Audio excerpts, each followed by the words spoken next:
Hello കുട്ടീസ്, welcome back to Xylem learning. It's me Anuragna, നിങ്ങളുടെ സ്വന്തം അനു മിസ് ആണ്. ഓക്കെ, അപ്പൊ നമ്മൾ അടിപൊളിയായിട്ട് നമ്മുടെ സെക്കൻഡ് ചാപ്റ്ററിലെ ലൈൻസ് ആൻഡ് ആംഗിൾസ് എന്നുള്ള ചാപ്റ്റർ നമ്മൾ പഠിച്ചു തുടങ്ങിയിട്ടുണ്ടായിരുന്നു അല്ലെ കഴിഞ്ഞ ലൈവില്. അപ്പൊ ആ ഒരു ലൈവില് നമ്മൾ എന്താണ് ഒരു ഡോട്ട്, അതുപോലെ എന്താണ് ഒരു ലൈൻ, എന്താണ് ഒരു ലൈൻ സെഗ്മെന്റ്, എന്താണ് റേ എന്നൊക്കെ നമ്മൾ പഠിച്ചിട്ടുണ്ടായിരുന്നു അല്ലെ. അപ്പൊ ഇത്രയും കാര്യങ്ങൾ റെപ്രസെന്റ് ചെയ്യുന്ന രീതികളും നമ്മൾ പഠിച്ചു കഴിഞ്ഞ കാര്യമാണ്. സോ റേനെ കുറിച്ച് പഠിച്ചപ്പോഴാണ് നമ്മൾ എവിടേക്ക് എത്തിയതടാ? യെസ്, ആംഗിൾസിലേക്ക് എത്തിയത്. അപ്പൊ ആംഗിളുമായിട്ട് ബന്ധപ്പെട്ടിട്ടുള്ള ഒരു ചെറിയൊരു എക്സാമ്പിൾ ആയിട്ട് ഒരു ചോദ്യം, ഒരു ചെറിയൊരു പ്രോബ്ലം ചെയ്യാനാണ് ഞാൻ ഇന്ന് വന്നത്. ഓക്കെ, അപ്പം എന്താണ് ഒരു റേ എന്ന് അറിയുന്ന ഒരാൾക്ക് ആംഗിൾ പഠിക്കാൻ വളരെ എളുപ്പമാണ് അല്ലെ. സോ റേ എന്തായിരുന്നു? ഒരു ഫിക്സ്ഡ് പോയിന്റിൽ നിന്ന് നമുക്ക് എന്താവുകയാണ്?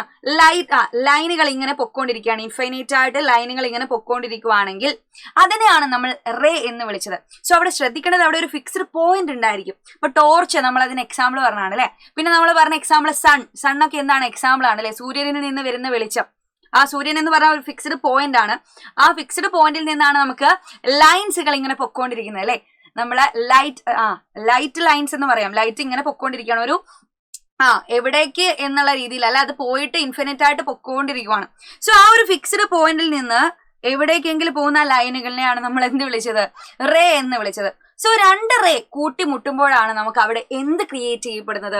ഒരു ആംഗിൾ ക്രിയേറ്റ് ചെയ്യുന്നത്. ഇതൊക്കെ നമ്മൾ കഴിഞ്ഞ ക്ലാസ്സിൽ പറഞ്ഞ കാര്യമാണ്. സോ ഒരു ഫിക്സ്ഡ് പോയിന്റിൽ നിന്ന് ഇവിടെ രണ്ട് എന്ത് പോകുന്നുണ്ട്? റേ പോകുന്നുണ്ട് അല്ലെ. ആ റേയുടെ ഇടയിൽ നിങ്ങൾ എന്ത് കാണാം? ഒരു ആംഗിൾ ക്രിയേറ്റ് ചെയ്തതായിട്ട് കാണാം. സോ ഇവിടെയാണ് ഒരു ആംഗിൾ ക്രിയേറ്റ് ചെയ്ത് കിടക്കുന്നത്. ആ ആംഗിളിന് കൃത്യമായിട്ട് പേരിടാനൊക്കെ നമ്മൾ കഴിഞ്ഞ ക്ലാസ്സിൽ പറഞ്ഞതാണ്. എന്നാലും ഒരു ആംഗിളിന്റെ പേര് എങ്ങനെയാണ് നമ്മൾ റെപ്രസെന്റ് ചെയ്യുന്നത് എന്നുള്ളതിന്റെ ഒരു ചെറിയ എക്സാമ്പിൾ ഇവിടെ കൊടുക്കുന്നുണ്ട്. നിങ്ങൾക്ക് അറിയുന്ന കാര്യമായിരിക്കും. നിങ്ങൾ എന്ത് ചെയ്യുക? കമന്റ് ബോക്സിൽ ഒന്ന് പറയുക കേട്ടോ. ഞാനിവിടെ രണ്ട് ആംഗിൾ കൊടുത്തിട്ടുണ്ട്. അതിലൊന്ന് എന്താണ്? ചെറിയ ആംഗിൾ ആണ്. ഒരെണ്ണം അതിനേക്കാൾ വലുതാണ് അല്ലെ. ശരിക്കും വാവട്ടം വലുതാണ്. ഇങ്ങനെയുള്ള ആംഗിളും കുറച്ചുകൂടെ വലിയ ആംഗിളും ആയിട്ടാണ് കാണുന്നത്. സോ ആദ്യത്തെ ആംഗിളിനെ നമ്മൾ പേരെടുത്ത് വിളിക്കുക എങ്ങനെയായിരുന്നു? Angle X Y set. ഇങ്ങനെയായിരുന്നു നമ്മൾ വിളിച്ചത് അല്ലെ. Angle X Y set. Okay, X Y set. രണ്ടാമതായിട്ട് നമുക്ക് ഇതിനെ എങ്ങനെയും വിളിക്കാം? ആംഗിൾ സെഡ് വൈ എക്സ് എന്ന് വിളിക്കാം. തിരിച്ചും പറയാം, സെഡ് വൈ എക്സ്. എപ്പോഴും വൈ അവിടെ സെന്ററിലായിരിക്കണം ഉണ്ടായിരിക്കേണ്ടത്. കാരണം വൈയുടെ അടുത്താണ് അവിടെ ആംഗിൾ ക്രിയേറ്റ് ചെയ്തത്. രണ്ടാമത്തെ ആംഗിൾ നോക്കിക്കേ, ആംഗിൾ എ ബി സി. കണ്ടോ? Angle A B C. തിരിച്ചു പറഞ്ഞൂടെ? ആംഗിൾ സി ബി എ എന്നും പറയാം. കണ്ടോ? അവിടെ ബി ആണ് അവിടെ സെന്റർ ആയിട്ട് വരുന്നത്. ബിയിലാണ് അവിടെ ആംഗിൾ ക്രിയേറ്റ് ചെയ്തത്. സോ ഇത്തരത്തിലുള്ള ആംഗിൾ ഒക്കെ നമുക്കറിയാം കുഞ്ഞി ആംഗിൾ ആണ്. അതുകൊണ്ട് അതിനെ അക്യൂട്ട് ആംഗിൾ എന്ന് വിളിക്കാം. ഇത് നമ്മൾ കഴിഞ്ഞ കൊല്ലം പഠിച്ച കാര്യമാണ് കേട്ടോ. ചെറിയ ആംഗിൾ ആയതുകൊണ്ട് തന്നെ അത് അക്യൂട്ട് ആംഗിൾ എന്നാണ് നമ്മൾ പേരെടുത്ത് വിളിക്കുക. ഓക്കെ, ഇങ്ങനെ കുത്തനെയുള്ള ആംഗിൾ ആണെങ്കിലോ, പെർപെൻഡിക്കുലർ ആയിട്ട് കിടക്കുന്ന ആംഗിൾ ആണെങ്കിൽ അവിടെ 90 ഡിഗ്രി ആണ് ക്രിയേറ്റ് ചെയ്യുക അല്ലെ. അപ്പൊ ഇത് ഇങ്ങനെ കിടക്കുന്ന ആംഗിൾ ആയിരുന്നുവെങ്കിൽ ഇതിനെ നമ്മൾ റൈറ്റ് ആംഗിൾ എന്ന് പറയും. സോ റൈറ്റ് ആംഗിളിനേക്കാൾ വലിയ ആംഗിൾ ആയിരുന്നെങ്കിലോ, ഇപ്പൊ ഇതാ ഈ ഒരു രീതിയിൽ നമുക്ക് വലിയൊരു വാവട്ടം വലിയൊരു ആംഗിൾ ആണ് കിട്ടിയെന്നുണ്ടെങ്കിൽ അതിനെ നമ്മൾ ഒബ്റ്റ്യൂസ് ആംഗിൾ എന്ന് വിളിക്കും. സോ ഇത്തരത്തിൽ 3 ആംഗിളിന്റെ പേരുകളൊക്കെ നമ്മൾ പഠിച്ചാണ്. ഇവിടെ നമുക്ക് കാണുന്ന 2 ആംഗിളും അക്യൂട്ട് ആംഗിൾ ആണ്. പെർപെൻഡിക്കുലർ ആംഗിൾ അല്ലേ, നമ്മളെ റൈറ്റ് ആംഗിളിനേക്കാൾ ചെറിയ ആംഗിൾ ആണ് ഇവിടെ എന്തുള്ളത്?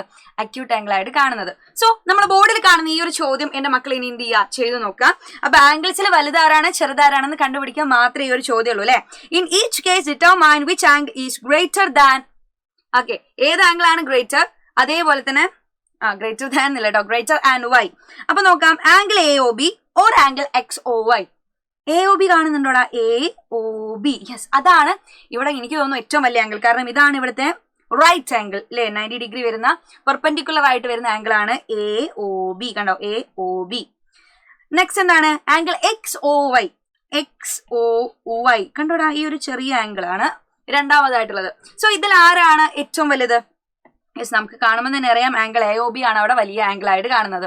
നെക്സ്റ്റ് നോക്കിക്കേ നിങ്ങൾ, angle A O B. A O B ആണോ എക്സ് ഒ ബി ആണോ വലുത്? X O B. കണ്ടോ? എക്സ് ഒ ബി ആണോ അല്ലെങ്കിൽ എ ഒ ബി ആണോ വലുത്? Of course angle A O B തന്നെയായിരിക്കും വലുതുണ്ടായിരിക്കും അല്ലെ. എ ഒ ബി തന്നെയാണ് അവിടെയും വലുത്. ആൻഡ് തേർഡ് വൺ, മൂന്നാമത്തെ ചോദ്യം നിങ്ങളൊന്ന് ശ്രദ്ധിച്ചു നോക്കിക്കേ, ആംഗിൾ എക്സ് ഒ ബി ആണോ അല്ലെങ്കിൽ ആംഗിൾ എക്സ് ഒ സി ആണോ വലുത് എന്നാണ് ചോദ്യം. നിങ്ങൾ നോക്കിക്കേ, എക്സ് ഒ ബി അത് നിൽക്കുന്ന പൊസിഷൻ എന്ന് പറഞ്ഞാൽ കറക്റ്റ് ഈ രീതിയിലാണ്. ഓക്കെ, ഞാനൊന്നുകൂടെ അതിന്റെ മേലെ കൂടെ വരയ്ക്കുന്നുണ്ടേ, ശ്രദ്ധിച്ചോ. ഈ രീതിയിൽ നമുക്ക് എന്താക്കിയിട്ടുണ്ട്? ഞാൻ റെഡ് കളറിൽ വരച്ചാണ് എക്സ് ഒ ബി എന്ന് പറയുന്നത്. അടുത്തത് എക്സ് ഒ സി ആണ് അല്ലെ. അപ്പൊ എക്സ് ഒ സി വരുന്നതും അതേ രീതിയിലാണ്, അതേ ലൈൻസിലൂടെ തന്നെയാണ് പക്ഷെ എന്താണ് സി എന്ന് പറഞ്ഞാല് കുറച്ചുകൂടെ അപ്പുറത്തേക്ക് പോയി, മാറി നിന്ന് പോയി. ഇത് ഒരേ രീതിയിലാണ് അവിടെ ആംഗിൾ ഉണ്ടാവുന്ന രീതി നോക്കിക്കേ. നിങ്ങൾ എന്നെ ശ്രദ്ധിക്കുക, കാരണം ഇതിന്റെ ആൻസർ ഞാൻ പറയില്ല, നിങ്ങളാണ് കമന്റ് ബോക്സിൽ പറയേണ്ടത്. സോ എന്റെ മക്കൾ പറയേണ്ടത് എന്താണ്, ആംഗിൾ എക്സോ ബി ആണോ അതോ ആംഗിൾ എക്സോ സി ആണോ വലുത്? ശ്രദ്ധിക്കേണ്ട കാര്യം, ഇവിടെയുള്ള റേയിൽ ഒരുപോലെ കാണുന്ന അല്ലെ, ആ റേയിൽ കാണുന്ന 2 പോയിന്റ്സുകളാണ് ആ ബിയും സിയും എന്നുള്ളത് നിങ്ങൾ ശ്രദ്ധിക്കുക. എന്നിട്ട് നിങ്ങൾ തന്നെ ആൻസർ ചെയ്യുക, ആംഗിൾ എക്സോ ബി ആണോ അല്ലെങ്കിൽ ആംഗിൾ എക്സോ സി ആണോ ഇവിടെ വലിയ ആംഗിൾ എന്നുള്ളത്. സോ അതിന്റെ ആൻസർ കമന്റ് ബോക്സിൽ ഞാൻ കാത്തിരിക്കുന്നതായിരിക്കും. അപ്പൊ എന്തായാലും നമ്മൾ അടിപൊളിയായിട്ട് നമ്മളുടെ സെക്കൻഡ് ചാപ്റ്റർ ഇപ്പൊ തുടങ്ങി വെച്ചിട്ടുണ്ട്.